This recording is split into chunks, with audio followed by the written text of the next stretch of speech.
श्री सूर्यमण्डलस्तोत्रम्। नमः सवित्रे जगदेकचक्षुषे जगतः प्रसूतिस्थितिनाशहेतवे त्रयीमयाय त्रिगुणात्मधारिणे विरिञ्चि नारायण शङ्करात्मने। नमोऽस्तु सूर्याय सहस्ररश्मये सहस्रशाखान्वितसम्भवात्मने सहस्रयोगोद्भवभावभागिने सहस्रसङ्ख्यायुगधारिणे नमः। यनमण्डलं दीप्तिकरमर्विशालं रत्नप्रभं तीव्रमनादिरूपं दारिद्र्यदुःखक्षयकारणं च पुनातु मां तत्सवितुर्वरेण्यं। यनमण्डलं देवगणः सुपूजितं विप्रस्तुतं भावनमुक्तिकोविदं तं देवदेवं प्रणमामि सूर्यं पुनातु मां तत्सवितुर्वरेण्यं। यनमण्डलं ज्ञानघनं त्वगम्यं त्रैलोक्यपूज्यं त्रिगुणात्मरूपं समस्ततेजोमय दिव्यरूपं पुनातु मां तत्सवितुर्वरेण्यं। यनमण्डलं गूढमतिप्रबोधं धर्मस्य वृद्धिं कुरुते जनानां यत् सर्वपापक्षयकारणं च पुनातु मां तत्सवितुर्वरेण्यं। यनमण्डलं व्याधिविनाशदक्षं यदृग्यजुहुषामसु सम्प्रगीतं प्रकाशितं येन च भूर्भुवः स्वः पुनातु मां तत्सवितुर्वरेण्यं। यनमण्डलं वेदविदो विदन्ति गायन्ति यच्चारणसिद्धसङ्घाः यद्योगिनो योगजुषां च सङ्घाः पुनातु मां तत्सवितुर्वरेण्यं। यनमण्डलं सर्वजनैश्च पूजितं ज्योतिश्च कुर्यादिह मर्त्यलोके यत् कालकालाद्यमनादिरूपं पुनातु मां तत्सवितुर्वरेण्यं। यनमण्डलं विष्णुचातुर्मुखाख्यं यदक्षरं पापहरं जनानां यत् कालकल्पक्षयकारणं च पुनातु मां तत्सवितुर्वरेण्यं। यनमण्डलं विश्वसृजं प्रसिद्ध मुत्पत्तिरक्षाप्रलयप्रगल्भं यस्मिन् जगत् संहरतेऽखिलं च पुनातु मां तत्सवितुर्वरेण्यं। यनमण्डलं सर्वगतस्य विष्णो रात्मा परं धाम विशुद्धतत्त्वं सूक्ष्मान्तरैर्योगपथानुगम्यं पुनातु मां तत्सवितुर्वरेण्यं। यनमण्डलं वेदविदो वदन्ति गायन्ति यच्चारणसिद्धसङ्घाः यनमण्डलं वेदविदः स्मरन्ति पुनातु मां तत्सवितुर्वरेण्यं। यनमण्डलं वेदविदोपगीतं यद्योगिनां योगपथानुगम्यं तत्सर्ववेद्यं प्रणमामि सूर्यं पुनातु मां तत्सवितुर्वरेण्यं। सूर्यमण्डलस्तोत्रं यः पठेत् सततं नरः सर्वपापविशुद्धात्मा सूर्यलोके महीयते। श्रीसूर्यकवचस्तोत्रम्। याज्ञवल्क्य उवाच शृणुष्व मुनिशार्दूल सूर्यस्य कवचं शुभं शरीरारोग्यदं दिव्यं सर्वसौभाग्यदायकं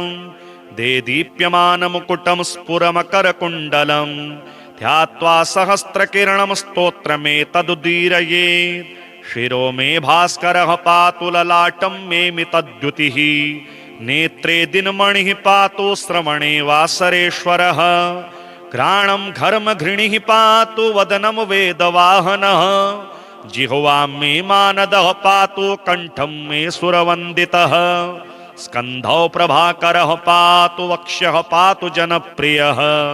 पातु पादौ द्वादशात्मा सर्वाङ्गं सकलेश्वरः सूर्यरक्षात्मकं स्तोत्रं लिखित्वा भूर्जपत्रके दधाति यः करे तस्य वशगाः सर्वसिद्धयः सुस्नातो यो जपेत् सम्यग् योधीते स्वस्थमानसः सरोगमुक्तो दीर्घायुः सुखं पुष्टिं च विन्दति। श्री सूर्यस्तवराजस्तोत्रम्।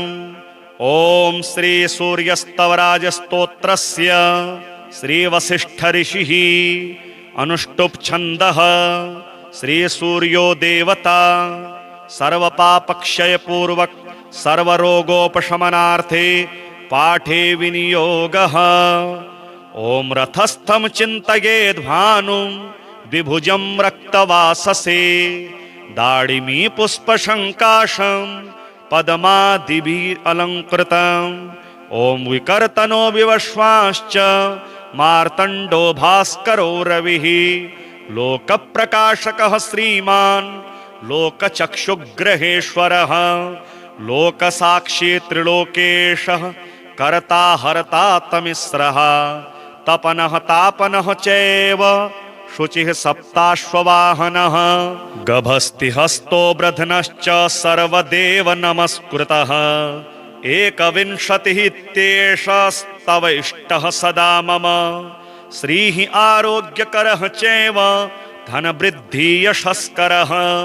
स्तवराज इति ख्यातः त्रिषु लोकेषु विस्तृतः यः एतेन महाबहो द्वे सन्ध्येऽस्तिम्योतोदये स्तौति मां प्रणतो भूत्वा सर्वपापैः प्रमुच्यते कायिकं वाचिकं चैव मानसं यच्च दुष्कृतम्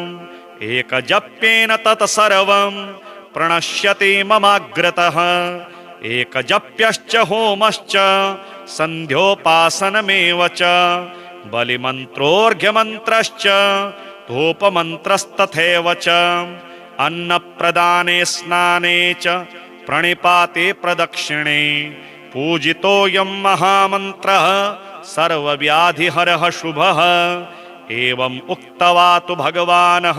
भास्करो जगदीश्वरः आमन्त्र्य कृष्णतनयं तत्रैवान्तरधीयत साम्बोऽपि स्तवराजेन स्तुत्वा सप्ताश्ववाहनः पूतात्मा नीरुजः श्रीमान् तस्माद्रोगाद् विमुक्तवान्। नमः सवित्रे जगदेकचक्षुषे जगत प्रसूति स्थितिनाशहेतवे त्रयीमयाय त्रिगुणात्मधारिणे विरिञ्चि नारायण शङ्करात्मने नमोऽस्तु सूर्याय सहस्ररश्मये सहस्रशाखान्वितसम्भवात्मने सहस्रयोगोद्भवभावभागिने सहस्रसङ्ख्यायुगधारिणे नमः। यनमण्डलं दीप्तिकरं विशालं रत्नप्रभं तीव्रमनादिरूपं दारिद्र्यदुःखक्षयकारणं च पुनातु मां तत्सवितुर्वरेण्यं यनमण्डलं देवगणैः सुपूजितं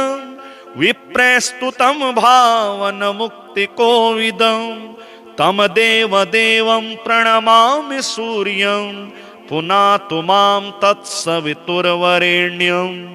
यनमण्डलं ज्ञानघनं त्वगम्यं त्रैलोक्यपूज्यं त्रिगुणात्मरूपं समस्ततेजोमय दिव्यरूपं पुनातु मां तत्सवितुर्वरेण्यं यनमण्डलं गूढमतिप्रबोधं धर्मस्य वृद्धिं कुरुते जनानां यत् सर्वपापक्षयकारणं च पुनातु मां तत्सवितुर्वरेण्यं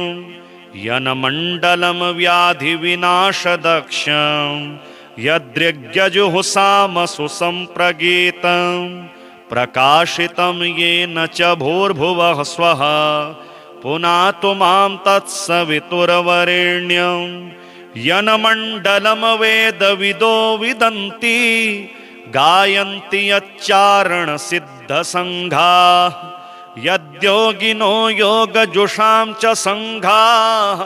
पुनातु मां तत्सवितुर्वरेण्यं यनमण्डलं सर्वजनैश्च पूजितं ज्योतिश्च कुर्यादिह मर्त्यलोके यत् कालकालाद्यमनादिरूपं पुनातु मां तत्सवितुर्वरेण्यं यनमण्डलं विष्णुचातुर्मुखाख्यं यदक्षरं पापहरं जनानां यत् कालकल्पक्षयकारणं च पुनातु मां तत्सवितुर्वरेण्यं यनमण्डलं विश्वसृजं प्रसिद्धमुत्पत्तिरक्षा प्रलयप्रगल्भं यस्मिन् जगत् संहरतेऽखिलं च पुनातु मां तत्सवितुर्वरेण्यं यनमण्डलं सर्वगतस्य विष्णो रात्मा परम धाम विशुद्धतत्त्वं सूक्ष्मान्तरैर्योगपथानुगम्यं पुनातु मां तत्सवितुर्वरेण्यं यनमण्डलं वेदविदो वदन्ति गायन्ति यच्चारणसिद्धसङ्घाः यनमण्डलं वेदविदः स्मरन्ति पुनातु मां तत्सवितुर्वरेण्यं यनमण्डलं वेदविदोपगीतं यद्योगिनां योगपथानुगम्यं तत्सर्ववेद्यं प्रणमामि सूर्यं पुनातु मां तत्सवितुर्वरेण्यं सूर्यमण्डलसुस्तोत्रं यः पठेत् सततं नरः सर्वपापविशुद्धात्मा सूर्यलोके महीयते। श्रीसूर्यकवचस्तोत्रम् याज्ञवल्क्य उवाच शृणुष्व मुनिशार्दूल सूर्यस्य कवचं शुभं शरीरारोग्यदं दिव्यं सर्वसौभाग्यदायकं देदीप्यमानमुकुटं स्फुरमकरकुण्डलं ध्यात्वा सहस्रकिरणं स्तोत्रमेतदुदीरयेत् शिरो मे भास्करः पातु ललाटं मे मितद्युतिः नेत्रे दिनमणिः पातु श्रवणे वासरेश्वरः घ्राणं घर्मघृणिः पातु वदनं वेदवाहनः जिह्वां मे मानदः पातु कण्ठं मे सुरवन्दितः स्कन्धौ प्रभाकरः पातु वक्ष्यः पातु जनप्रियः पातु पादौ द्वादशात्मा सर्वाङ्गं सकलेश्वरः सूर्यरक्षात्मकं स्तोत्रं लिखित्वा भूर्जपत्रके दधाति यः करे तस्य वशगाः सर्वसिद्धयः सुस्नातो यो जपेत् सम्यग् योधीते स्वस्थमानसः सरोगमुक्तो दीर्घायुः सुखं पुष्टिं च विन्दति। श्रीसूर्यस्तवराजस्तोत्रम् ॐ श्रीसूर्यस्तवराजस्तोत्रस्य श्रीवसिष्ठऋषिः अनुष्टुप् छन्दः श्रीसूर्यो देवता सर्वपापक्षयपूर्वक सर्वरोगोपशमनार्थे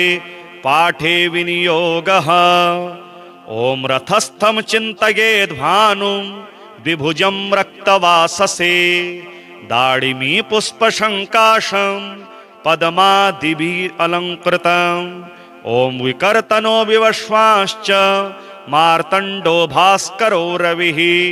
लोकप्रकाशकः श्रीमान् लोकचक्षुग्रहेश्वरः लोकसाक्षी त्रिलोकेशः कर्ता हर्ता तमिस्रः तपनः तापनः चैव शुचिः सप्ताश्ववाहनः गभस्तिहस्तो ब्रध्नश्च सर्वदेव नमस्कृतः एकविंशतिः इत्येषस्तव इष्टः सदा मम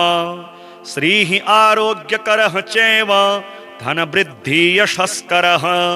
स्तवराज इति ख्यातः त्रिषु लोकेषु विस्तृतः यः एतेन महाबहो द्वे सन्ध्येऽस्तिम्योतोदये स्तौति मां प्रणतो भूत्वा सर्वपापैः प्रमुच्यते कायिकं वाचिकं चैव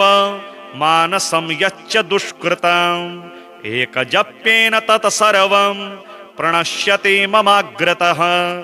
एकजप्यश्च होमश्च सन्ध्योपासनमेव च बलिमन्त्रोऽर्घ्यमन्त्रश्च धूपमन्त्रस्तथैव च अन्नप्रदाने स्नाने च प्रणिपाते प्रदक्षिणे पूजितोऽयं महामन्त्रः सर्वव्याधिहरः शुभः एवम् उक्त्वा तु भगवानः भास्करो जगदीश्वरः आमन्त्र्य कृष्णतनयं तत्रैवान्तरधीयत साम्बोऽपि स्तवराजेन स्तुत्वा सप्ताश्ववाहनः पूतात्मा नीरुजः श्रीमान् तस्माद्रोगाद् विमुक्तवान्। नमः सवित्रे जगदेकचक्षुषे जगतः प्रसूति स्थितिनाशहेतवे त्रयीमयाय त्रिगुणात्मधारिणे विरिञ्चि नारायण शङ्करात्मने नमोऽस्तु सूर्याय सहस्ररश्मये सहस्रशाखान्वितसम्भवात्मने सहस्रयोगोद्भवभावभागिने सहस्रसङ्ख्यायुगधारिणे नमः। यनमण्डलं दीप्तिकरं विशालं रत्नप्रभं तीव्रमनादिरूपं दारिद्र्यदुःखक्षयकारणं च पुनातु मां तत्सवितुर्वरेण्यं यनमण्डलं देवगणैः सुपूजितं विप्रस्तुतं भावनमुक्तिकोविदं तं देवदेवं प्रणमामि सूर्यं पुनातु मां तत्सवितुर्वरेण्यं यनमण्डलं ज्ञानघनं त्वगम्यं त्रैलोक्यपूज्यं त्रिगुणात्मरूपं समस्ततेजोमय दिव्यरूपं पुनातु मां तत्सवितुर्वरेण्यं यनमण्डलं गूढमतिप्रबोधं धर्मस्य वृद्धिं कुरुते जनानां यत् सर्वपापक्षयकारणं च पुनातु मां तत्सवितुर्वरेण्यं यनमण्डलं व्याधिविनाशदक्षं यदृग्यजुहुषामसु सम्प्रगीतं प्रकाशितं येन च भूर्भुवः स्वः पुनातु मां तत्सवितुर्वरेण्यं यनमण्डलं वेदविदो विदन्ति गायन्ति यच्चारणसिद्धसङ्घाः यद्योगिनो योगजुषां च सङ्घाः पुनातु मां तत्सवितुर्वरेण्यं यनमण्डलं सर्वजनैश्च पूजितं ज्योतिश्च कुर्यादिह मर्त्यलोके यत् कालकालाद्यमनादिरूपं पुनातु मां तत्सवितुर्वरेण्यं यनमण्डलं विष्णुचातुर्मुखाख्यं यदक्षरं पापहरं जनानां यत् कालकल्पक्षयकारणं च पुनातु मां तत्सवितुर्वरेण्यं यनमण्डलं विश्वसृजं प्रसिद्ध मुत्पत्तिरक्षाप्रलयप्रगल्भं यस्मिन् जगत् संहरतेऽखिलं च पुनातु मां तत्सवितुर्वरेण्यं यनमण्डलं सर्वगतस्य विष्णो रात्मा परम धाम विशुद्धतत्त्वं सूक्ष्मान्तरैर्योगपथानुगम्यं पुनातु मां तत्सवितुर्वरेण्यं यनमण्डलं वेदविदो वदन्ति गायन्ति यच्चारणसिद्धसङ्घाः यन्मण्डलं वेदविदः स्मरन्ति पुनातु मां तत्सवितुर्वरेण्यं यन्मण्डलं वेदविदोपगीतं यद्योगिनां योगपथानुगम्यं तत्सर्ववेद्यं प्रणमामि सूर्यं पुनातु मां तत्सवितुर्वरेण्यं सूर्यमण्डलसुस्तोत्रं यः पठेत् सततं नरः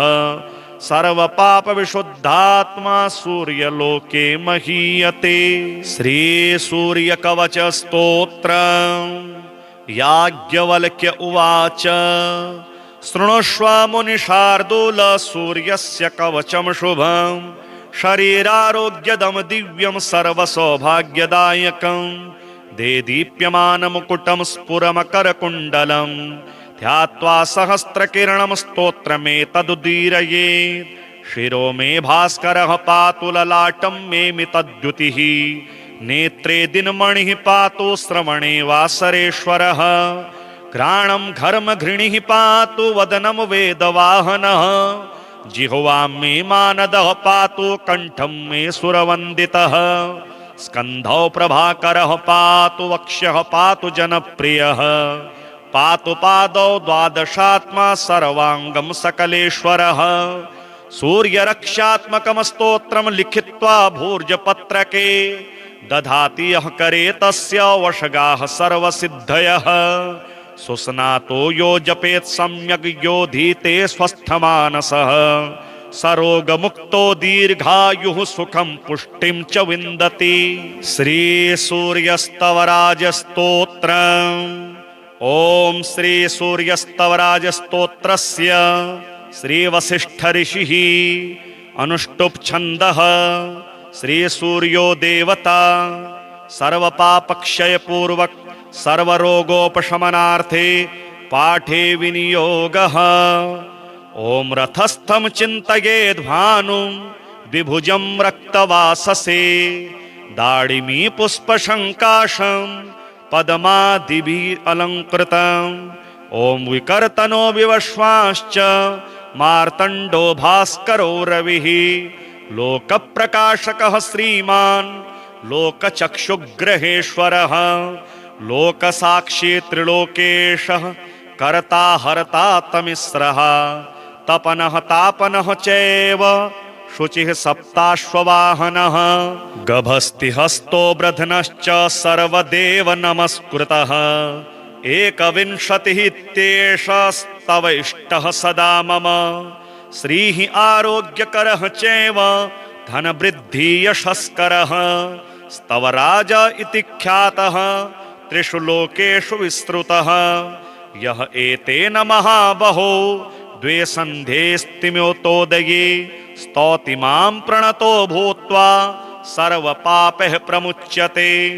कायिकं वाचिकं चैव मानसं यच्च दुष्कृतम् एकजप्येन तत् सर्वं प्रणश्यति ममाग्रतः एकजप्यश्च होमश्च सन्ध्योपासनमेव च बलिमन्त्रोऽर्घ्यमन्त्रश्च धूपमन्त्रस्तथैव च अन्नप्रदाने स्नाने च प्रणिपाते प्रदक्षिणे पूजितोऽयं महामन्त्रः सर्वव्याधिहरः शुभः एवम् उक्त्वा तु भगवान् भास्करो जगदीश्वरः आमन्त्र्य कृष्णतनयं तत्रैवान्तरधीयत साम्बोऽपि स्तवराजेन स्तुत्वा सप्ताश्ववाहनः पूतात्मा नीरुजः श्रीमान् तस्माद्रोगाद् विमुक्तवान्। नमः सवित्रे जगदेकचक्षुषे जगत प्रसूति स्थितिनाशहेतवे त्रयीमयाय त्रिगुणात्मधारिणे विरिञ्चि नारायण शङ्करात्मने नमोऽस्तु सूर्याय सहस्ररश्मये सहस्रशाखान्वितसम्भवात्मने सहस्रयोगोद्भवभावभागिने सहस्रसङ्ख्यायुगधारिणे नमः। यनमण्डलं दीप्तिकरमर्विशालं रत्नप्रभं तीव्रमनादिरूपं दारिद्र्यदुःखक्षयकारणं च पुनातु मां तत्सवितुर्वरेण्यं यनमण्डलं देवगणैः सुपूजितं विप्रस्तुतं भावनमुक्तिकोविदं तं देवदेवं प्रणमामि सूर्यं पुनातु मां तत्सवितुर्वरेण्यं यनमण्डलं ज्ञानघनं त्वगम्यं त्रैलोक्यपूज्यं त्रिगुणात्मरूपं समस्ततेजोमय दिव्यरूपं पुनातु मां तत्सवितुर्वरेण्यं यनमण्डलं गूढमतिप्रबोधं धर्मस्य वृद्धिं कुरुते जनानां यत् सर्वपापक्षयकारणं च पुनातु मां तत्सवितुर्वरेण्यं यनमण्डलं व्याधिविनाशदक्षं यदृग्यजुहुषामसु सम्प्रगीतं प्रकाशितं येन च भूर्भुवः स्वः पुनातु मां तत्सवितुर्वरेण्यं यनमण्डलं वेदविदो विदन्ति गायन्ति यच्चारणसिद्धसङ्घाः यद्योगिनो योगजुषां च सङ्घाः पुनातु मां तत्सवितुर्वरेण्यं यनमण्डलं सर्वजनैश्च पूजितं ज्योतिश्च कुर्यादिह मर्त्यलोके यत् कालकालाद्यमनादिरूपं पुनातु मां तत्सवितुर्वरेण्यं यनमण्डलं विष्णुचातुर्मुखाख्यं यदक्षरं पापहरं जनानां यत् कालकल्पक्षयकारणं च पुनातु मां तत्सवितुर्वरेण्यं यनमण्डलं विश्वसृजं प्रसिद्ध मुत्पत्तिरक्षा प्रलयप्रगल्भं यस्मिन् जगत् संहरतेऽखिलं च पुनातु मां तत्सवितुर्वरेण्यं यनमण्डलं सर्वगतस्य विष्णो रात्मा परं धाम विशुद्धतत्त्वं सूक्ष्मान्तरैर्योगपथानुगम्यं पुनातु मां तत्सवितुर्वरेण्यं यनमण्डलं वेदविदो वदन्ति गायन्ति यच्चारणसिद्धसङ्घाः यनमण्डलं वेदविदः स्मरन्ति पुनातु मां तत्सवितुर्वरेण्यं यनमण्डलं वेदविदोपगीतं यद्योगिनां योगपथानुगम्यं तत्सर्ववेद्यं प्रणमामि सूर्यं पुनातु मां तत्सवितुर्वरेण्यं सूर्यमण्डलसुस्तोत्रं यः पठेत् सततं नरः सर्वपापविशुद्धात्मा सूर्यलोके महीयते। श्रीसूर्यकवचस्तोत्रं याज्ञवल्क्य उवाच शृणुष्व मुनिशार्दूल सूर्यस्य कवचं शुभं शरीरारोग्यदं दिव्यं सर्वसौभाग्यदायकं देदीप्यमानमुकुटं स्फुरमकरकुण्डलं ध्यात्वा सहस्रकिरणं स्तोत्रमेतदुदीरयेत् शिरो मे भास्करः पातु ललाटं मे मितद्युतिः नेत्रे दिनमणिः पातु श्रवणे वासरेश्वरः घ्राणं घर्मघृणिः पातु वदनं वेदवाहनः जिह्वां मे मानदः पातु कण्ठं मे सुरवन्दितः स्कन्धौ प्रभाकरः पातु वक्ष्यः पातु जनप्रियः पातु पादौ द्वादशात्मा सर्वाङ्गं सकलेश्वरः सूर्यरक्षात्मकं स्तोत्रं लिखित्वा भूर्जपत्रके दधाति यः करे तस्य वशगाः सर्वसिद्धयः सुस्नातो यो जपेत् सम्यग् योधीते स्वस्थमानसः सरोगमुक्तो दीर्घायुः सुखं पुष्टिं च विन्दति। श्रीसूर्यस्तवराजस्तोत्रम् ॐ श्री सूर्यस्तवराजस्तोत्रस्य श्री वसिष्ठ ऋषिः अनुष्टुप् छन्दः श्री सूर्यो देवता सर्वपापक्षय पूर्वक सर्वरोगोपशमनार्थे पाठे विनियोगः। ॐ रथस्थं चिन्तयेद्भानुं द्विभुजं रक्तवाससे दाडिमी पुष्पशङ्काशं पद्मादिभिः अलङ्कृतम्। ॐ विकर्तनो विवश्वाश्च मार्तण्डो भास्करो रविः लोकप्रकाशकः श्रीमान् लोकचक्षुग्रहेश्वरः लोकसाक्षी त्रिलोकेशः कर्ता हर्ता तमिस्रः तपनः तापनः चैव शुचिः सप्ताश्ववाहनः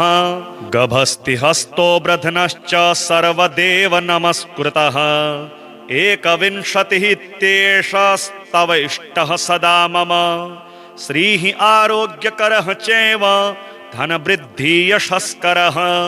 स्तवराज इति ख्यातः त्रिषु लोकेषु विस्तृतः यः एतेन महाबहो द्वे सन्ध्येऽस्तिम्योतोदये स्तौति मां प्रणतो भूत्वा सर्वपापैः प्रमुच्यते कायिकं वाचिकं चैव मानसं यच्च दुष्कृतम् एकजप्येन तत् सर्वं प्रणश्यति ममाग्रतः एकजप्यश्च होमश्च सन्ध्योपासनमेव च बलिमन्त्रोऽर्घ्यमन्त्रश्च धूपमन्त्रस्तथैव च अन्नप्रदाने स्नाने च प्रणिपाते प्रदक्षिणे पूजितोऽयं महामन्त्रः सर्वव्याधिहरः शुभः। एवम् उक्त्वा तु भगवानः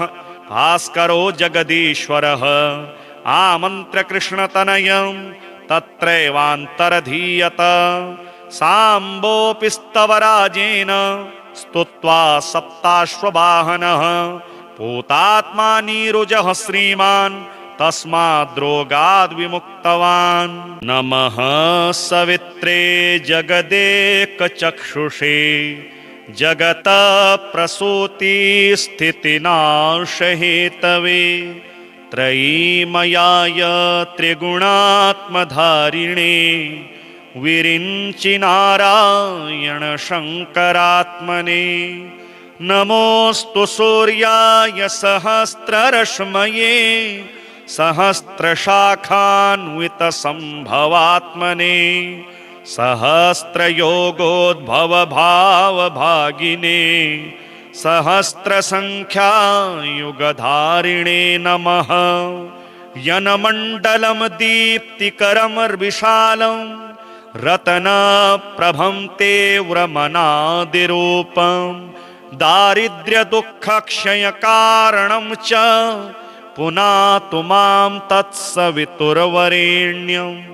यनमण्डलं देवगणैः सुपूजितं विप्रस्तुतं भावनमुक्तिकोविदं तं देवदेवं प्रणमामि सूर्यं पुनातु मां तत्सवितुर्वरेण्यं यनमण्डलं ज्ञानघनं त्वगम्यं त्रैलोक्यपूज्यं त्रिगुणात्मरूपं समस्ततेजोमय दिव्यरूपं पुनातु मां तत्सवितुर्वरेण्यं यनमण्डलं गूढमतिप्रबोधं धर्मस्य वृद्धिं कुरुते जनानां यत् सर्वपापक्षयकारणं च पुनातु मां तत्सवितुर्वरेण्यं यनमण्डलं व्याधिविनाशदक्षं यदृग्यजुहुषामसु सम्प्रगीतं प्रकाशितं येन च भूर्भुवः स्वः पुनातु मां तत्सवितुर्वरेण्यं यनमण्डलं वेदविदो विदन्ति गायन्ति यच्चारणसिद्धसङ्घाः यद्योगिनो योगजुषां च सङ्घाः पुनातु मां तत्सवितुर्वरेण्यं यनमण्डलं सर्वजनैश्च पूजितं ज्योतिश्च कुर्यादिह मर्त्यलोके यत काल कालाद्यमनादिरूपं पुनातु मां तत्सवितुर्वरेण्यं यन्मण्डलं विष्णुचातुर्मुखाख्यं यदक्षरं पापहरं जनानां यत कालकल्पक्षयकारणं च पुनातु मां तत्सवितुर्वरेण्यं यन्मण्डलं विश्वसृजं प्रसिद्ध मुत्पत्तिरक्षा प्रलयप्रगल्भं यस्मिन् जगत् संहरतेऽखिलं च पुनातु मां तत्सवितुर्वरेण्यं यन्मण्डलं सर्वगतस्य विष्णो रात्मा परम धाम विशुद्धतत्त्वं सूक्ष्मान्तरैर्योगपथानुगम्यं पुनातु मां तत्सवितुर्वरेण्यं यन्मण्डलं वेदविदो वदन्ति गायन्ति अच्छारणसिद्धसङ्घाः यन्मण्डलं वेदविदः स्मरन्ति पुनातु मां तत्सवितुर्वरेण्यं यन्मण्डलं वेदविदोपगीतं यद्योगिनां योगपथानुगम्यं तत्सर्ववेद्यं प्रणमामि सूर्यं पुनातु मां तत्सवितुर्वरेण्यं सूर्यमण्डलसुस्तोत्रं यः पठेत् सततं नरः सर्वपापविशुद्धात्मा सूर्यलोके महीयते। श्रीसूर्यकवचस्तोत्रम् याज्ञवल्क्य उवाच शृणुष्व मुनिशार्दूल सूर्यस्य कवचं शुभं शरीरारोग्यदं दिव्यं सर्वसौभाग्यदायकं देदीप्यमानमुकुटं स्फुरमकरकुण्डलं